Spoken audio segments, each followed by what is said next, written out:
orang tua untuk tinggal di Jogja. Sebenarnya orang tua berharap tinggal di Solo. Karena waktu itu saya dan istri bekerja di Jogja, dua-duanya. Istri di UIN Kalijaga, saya di Lembaga Pengembangan Sumber Daya Manusia waktu itu. Kami sama-sama bekerja dan kedua orang tua kami, karena saya dari Jawa Barat, nggak mungkin di Jawa Barat ya.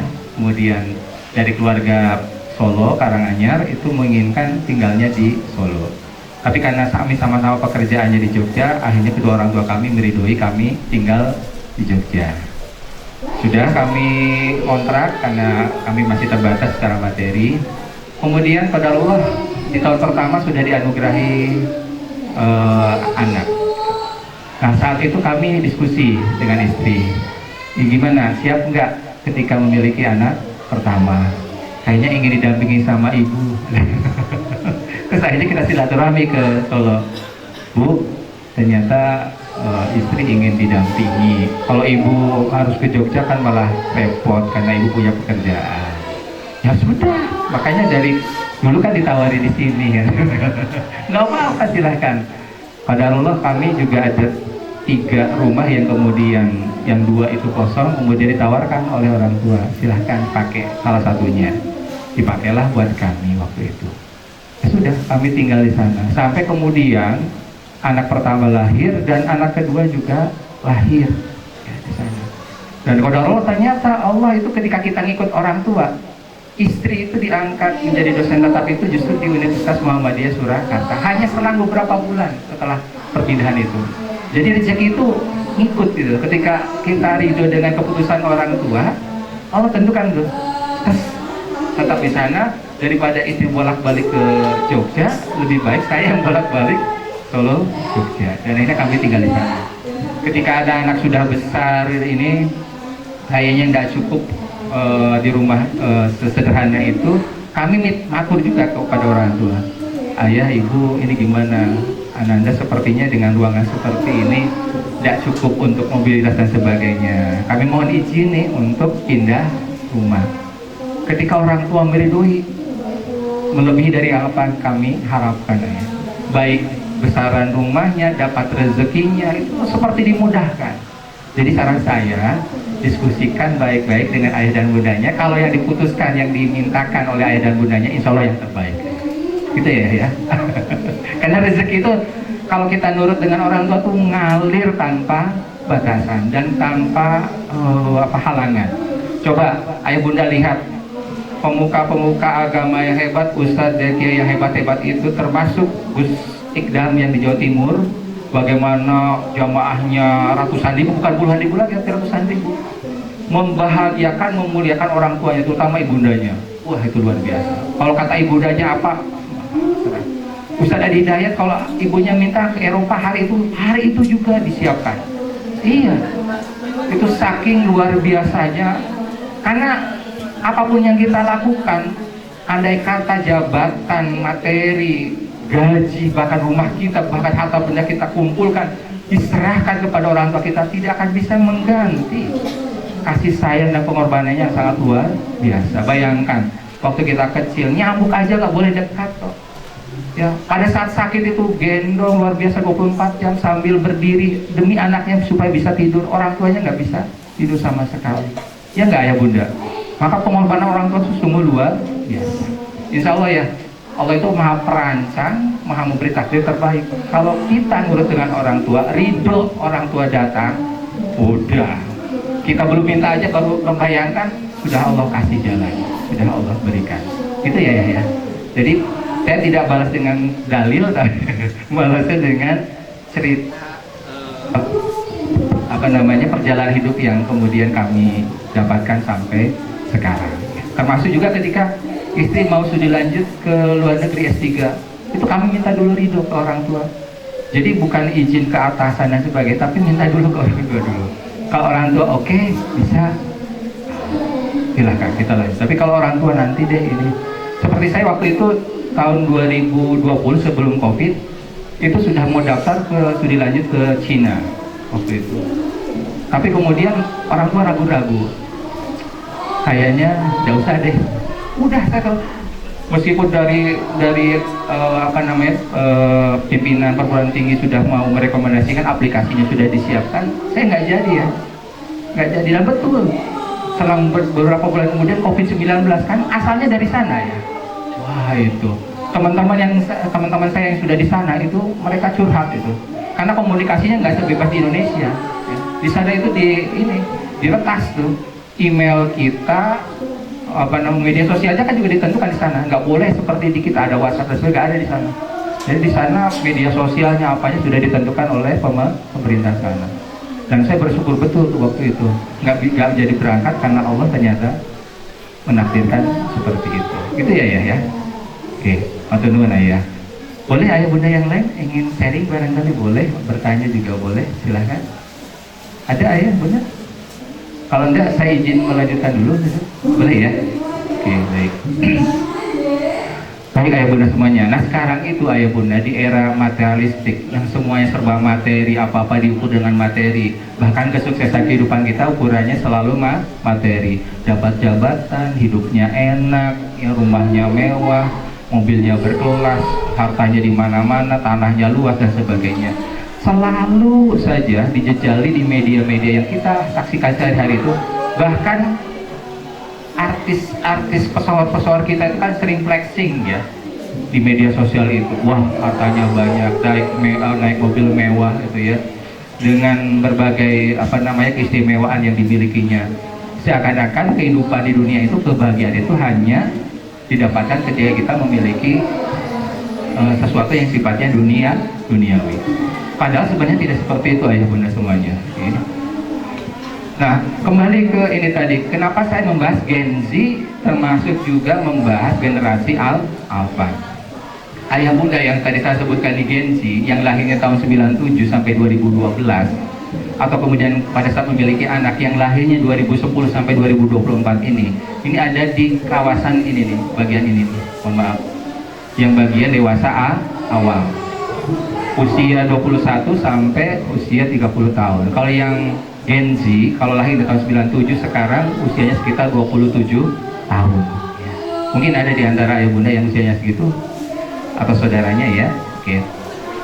Nah, kalau usianya di antara 21 sampai 30 tahun, ini masuk ke daerah kelompok dewasa awal yang sifatnya masih labil, punya banyak keinginan, kebutuhan, tapi kemudian sedikit sumber daya.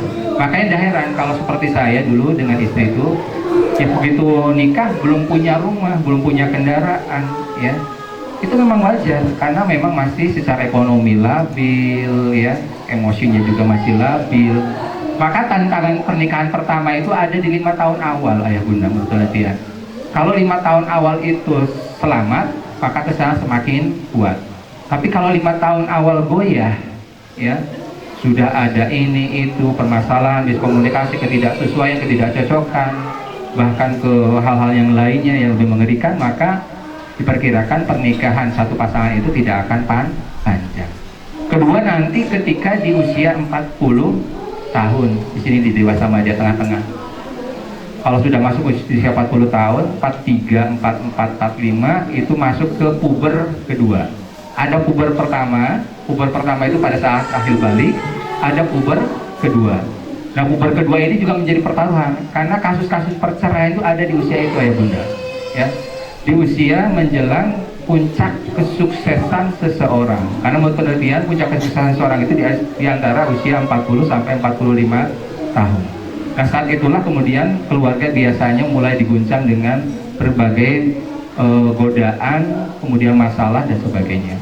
Kalau tidak bisa melewati pada saat puncak puber kedua, maka bisa jadi goyah dan hancur rumah tangga itu. Terutama antara seorang laki-laki, suami dengan istri. Suami sering suka keluar, istri mungkin kalau ada aktivitas yang banyak.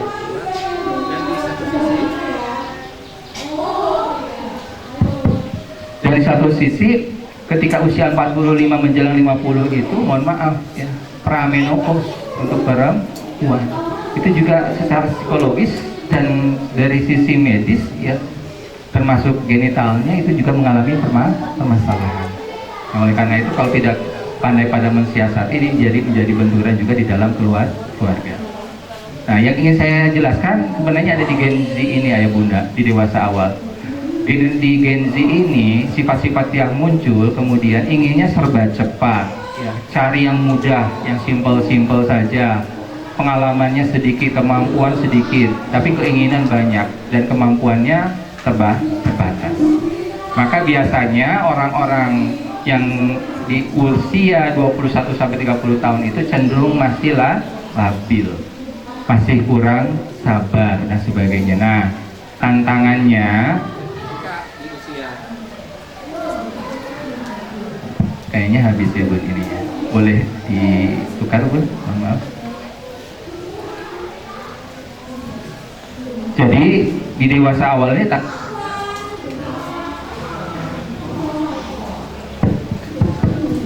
tantangannya pada saat kita memiliki anak pertama. Nah ini, misalkan tadi seperti pengalaman kami,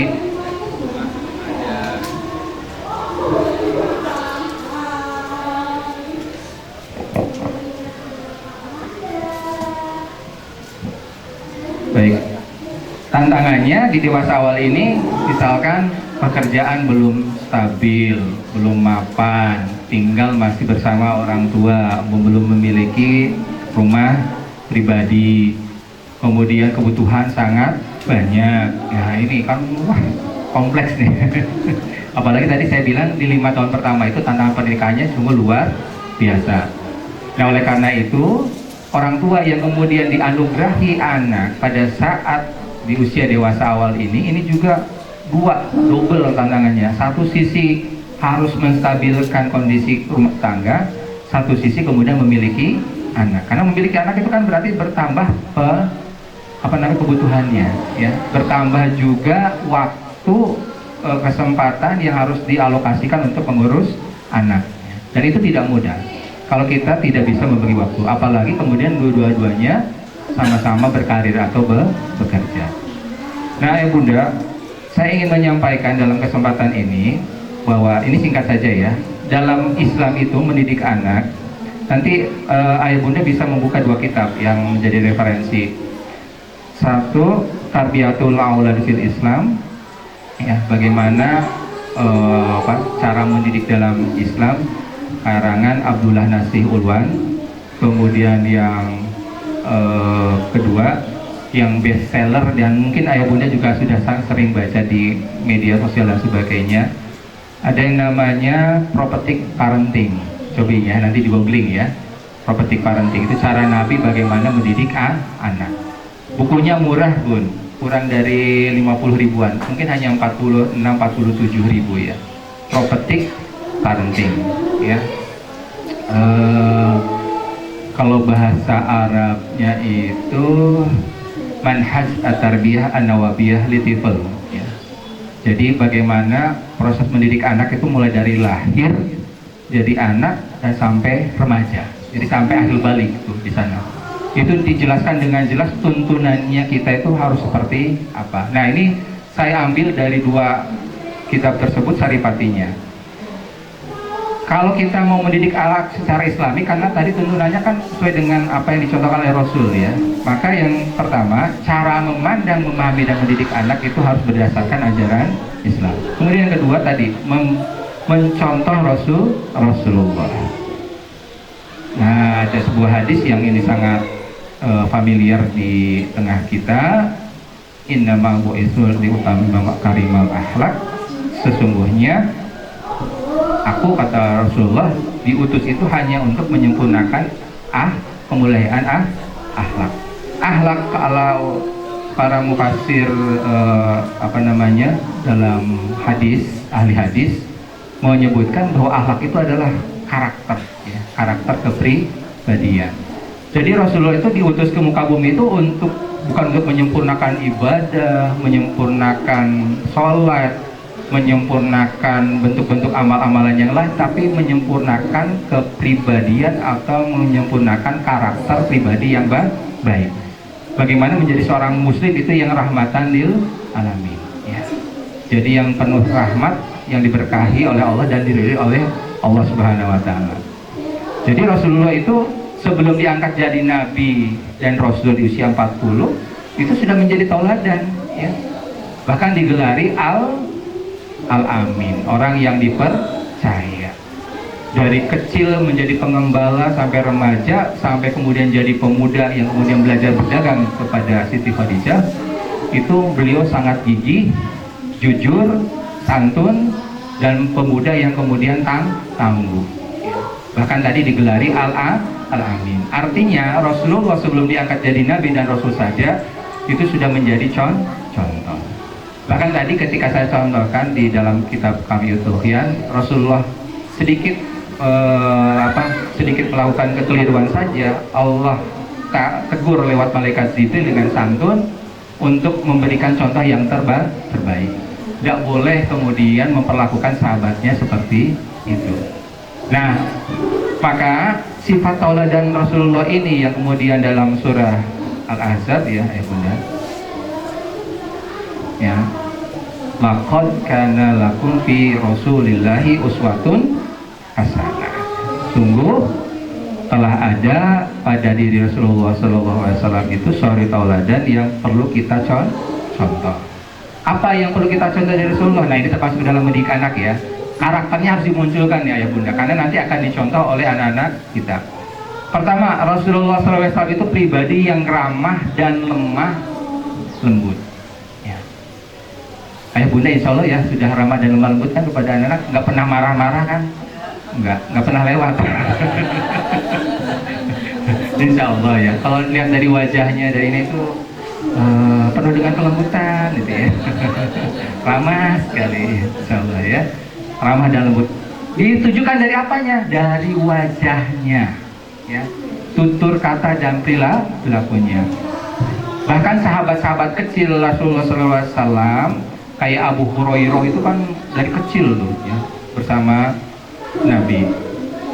Kemudian sahabat-sahabat yang lain juga banyak mencontoh Rasulullah SAW, mulai dari bangun tidur sampai beliau tidur lagi.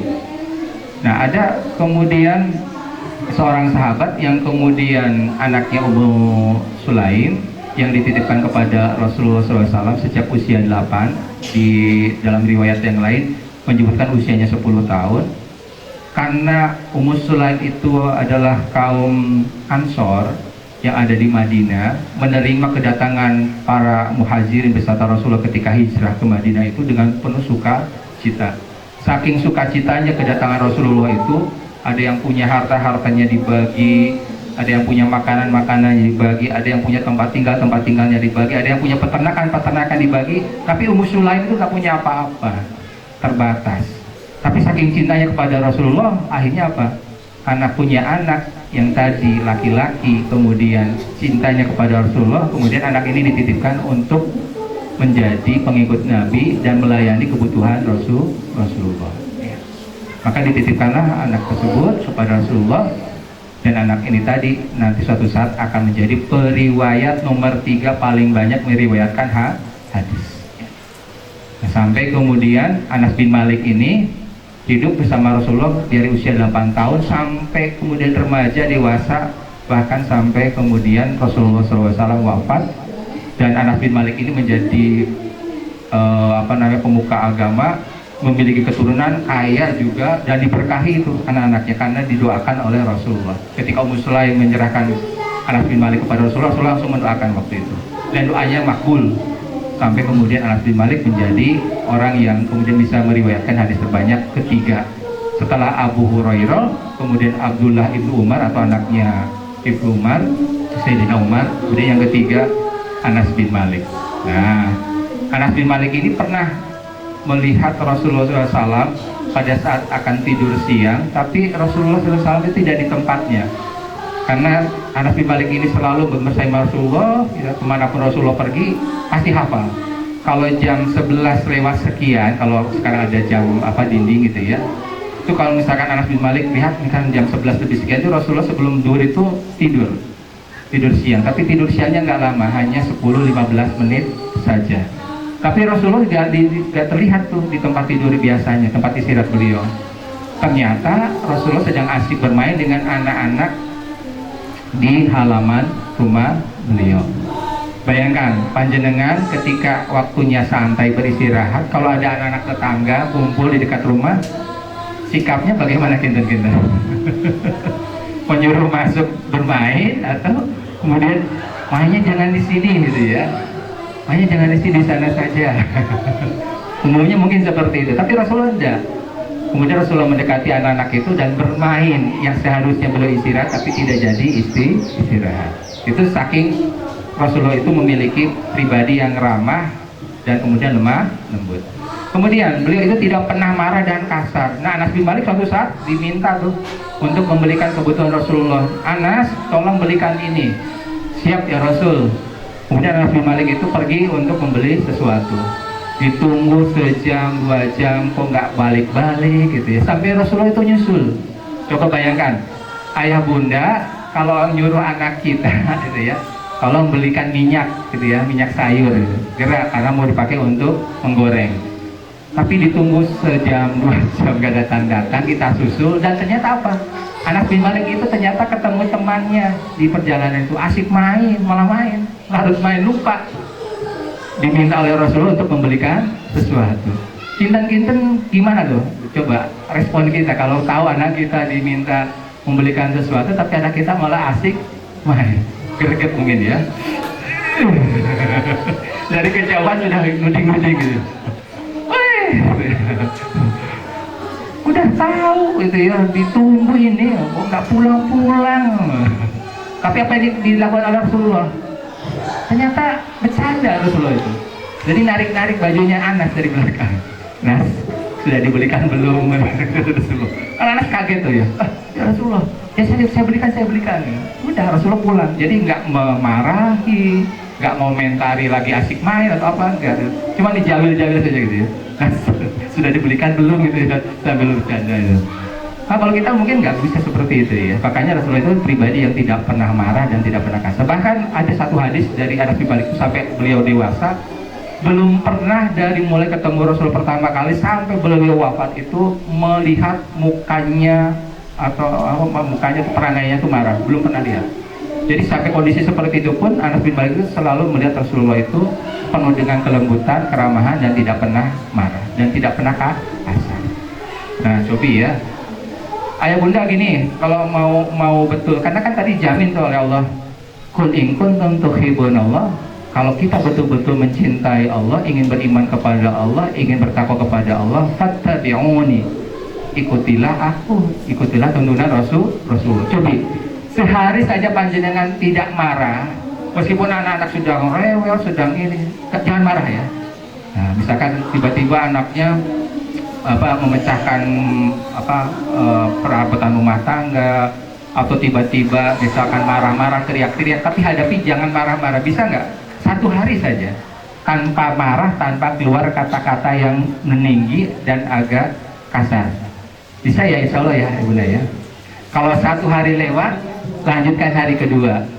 Hari kedua lewat, lanjutkan hari ketiga, sampai akhirnya panjenengan nanti akan melihat sendiri bagaimana perubahan yang terjadi kepada putra-putri kita. Pasti akan ada perubahan tuh. Yang awalnya anak ini sulit sekali dikondisikan, ngomongnya lemah lembut, santai ya.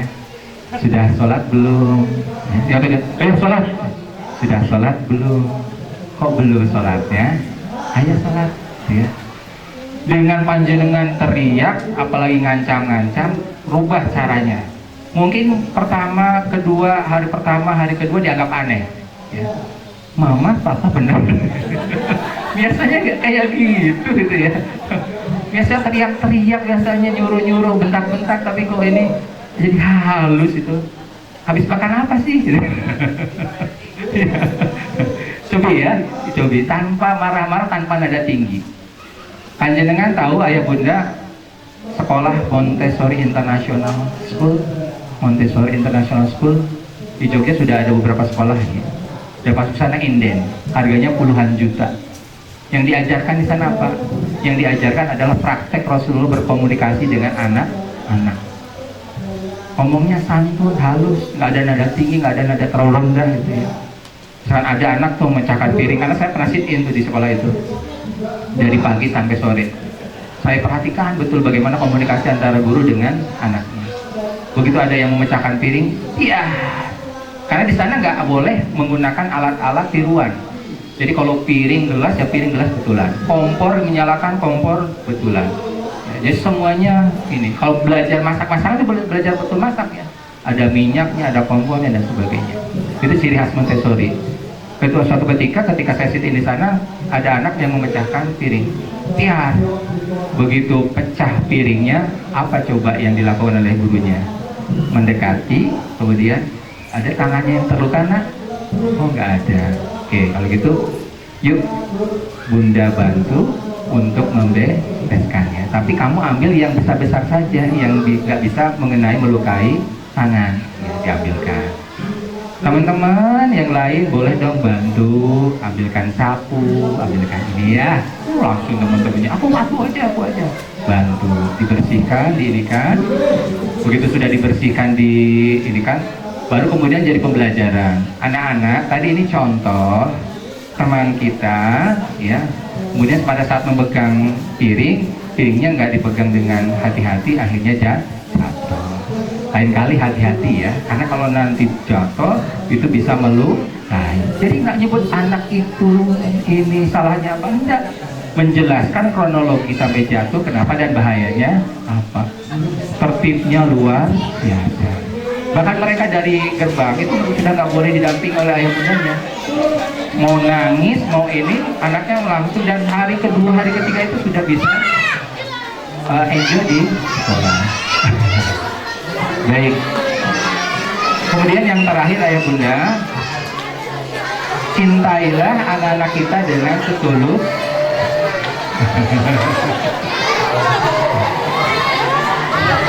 Ceritanya seperti seru sekali ya bunda anda ya. Tapi terbawa nangis dari sini. Oke, terakhir ini ayah bunda, cintailah ananda kita dengan tulus, tidak memaksakan kehendak kita, keinginan kita, dan penuh kasih sayang dengan tulus. Jadi kalau anak kita disekolahkan, jangan dituntut ya, harus ini, harus itu, pokoknya besok kalau udah besar jadi pilot, jadi ini, jadi itu. Jangan, karena tadi Allah sudah menegur ya di surat Hud ayat berapa? Masih ingat? Ayat 46 ya. Ketika Allah menegur Nabi Nuh bahwa takdir Allah itu adalah yang terbaik. Itu ayah bunda untuk kesempatan parenting pada siang hari ini. Mudah-mudahan bermanfaat buat kita sekalian. Masih ada dormas ya bun ya? Masih berapa bun? Masih ada 2. Oh iya, ini ayah bunda nanti bisa dibantu oleh putra putrinya. Saya mohon izin berdiri supaya yang belakang bisa terlihat. Ada 2 pertanyaan, hadiahnya masing-masing 50.000 ya bunda ya. Siapa sahabat Nabi tadi yang menemani Nabi dari kecil usia 8 tahun sampai beliau dewasa, bahkan sampai baginda Rasulullah SAW wafat? Namanya siapa? Oh yang tadi? Iya. Ali bin Abi Thalib. Ali bin Abi Thalib. Ya. Ya kalau yang dari kecil ikuti Nabi. Yang tadi pada saat main kemudian lupa ditegur. Muadzin Jabar, satunya lagi ya.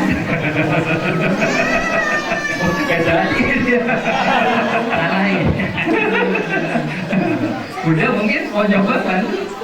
Siapa tadi perawi riwayat perawi apa ketiga terbanyak ya setelah Abu Hurairah, Abdullah ibn Umar ya. Siapa bun? Anas apa bun? Anas bin Malik. Saat apa gitu bun? Saat kita keluarga bertemu di surga. Alhamdulillah. Jawabannya betul ya bun ya. Oke, kita kasih hadiahnya. Baik.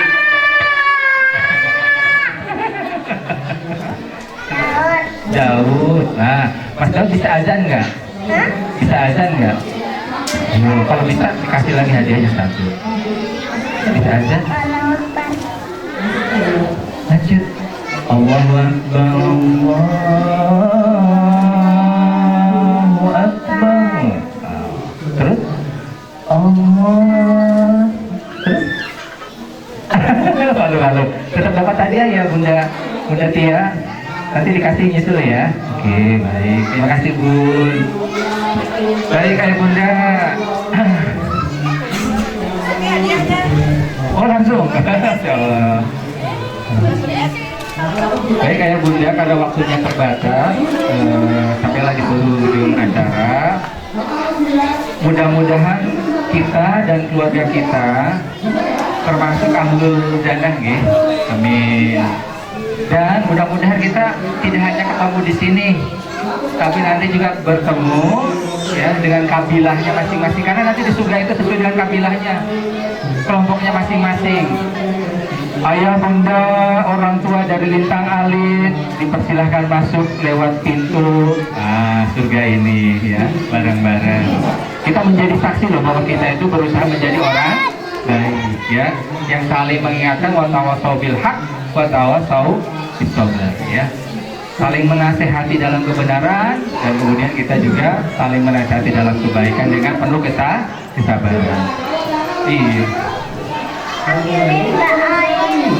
Panggilin Mbak Ain. Coba, masnya aja. Hah? Mbak Alin dipanggil sama Mas siapa sayang namanya? Mas siapa namanya?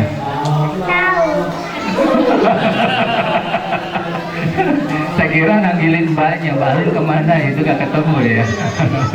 Baik Ayah Bunda, demikian pertemuan kita dalam kegiatan party. Mudah-mudahan bermanfaat meskipun hanya sebentar.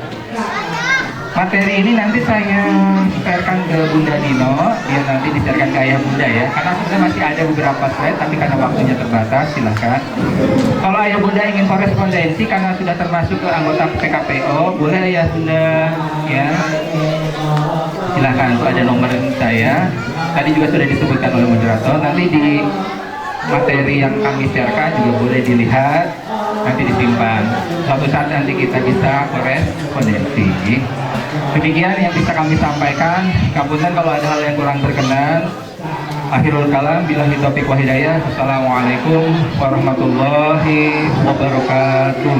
Waalaikumsalam warahmatullahi wabarakatuh. Beri tepuk tangan yang meriah untuk Bapak Ian Sofian, SPDMA, yang sangat luar biasa ilmunya, bermanfaat untuk kita semua. Mudah-mudahan kita semua, khususnya kami pendidik Umi-Umi Lintang Alit, bisa mendidik putra-putri kami untuk menguatkan karakter Islamis dan diri putra-putri kami dengan baik dan tepat pastinya. Amin. Sekali lagi terima kasih kepada Bapak Ian Sofian SPDMA atas materi yang disampaikan, sangat luar biasa sekali. Untuk selanjutnya sekiranya Bapak dan beserta tim bersedia untuk menerima kenang-kenangan dari kami, Bapak. Ya.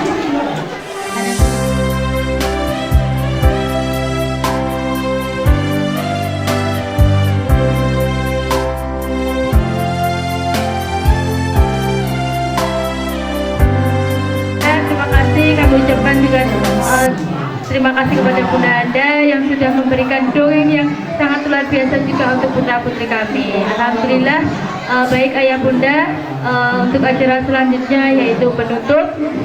Sebelum kami tutup, izinkan saya sebagai pembawa acara mohon maaf yang sebesar-besarnya kepada Ayah Bunda dan teman-teman semuanya apabila dalam membawakan acara banyak kekurangannya, banyak kesalahannya dalam bersikap ataupun bertutur kata. Kami mohon maaf yang sebesar-besarnya. Marilah kita tutup acara pada siang hari ini dengan bacaan hamdalah bersama-sama. Alhamdulillahirabbil alamin. Semoga Ayah Bunda selamat sampai tujuan dan alhamdulillah kita bersama-sama mendapatkan ilmu yang bermanfaat untuk kita semua. Marilah kita akhiri dengan ucap salam. Assalamualaikum warahmatullahi wabarakatuh.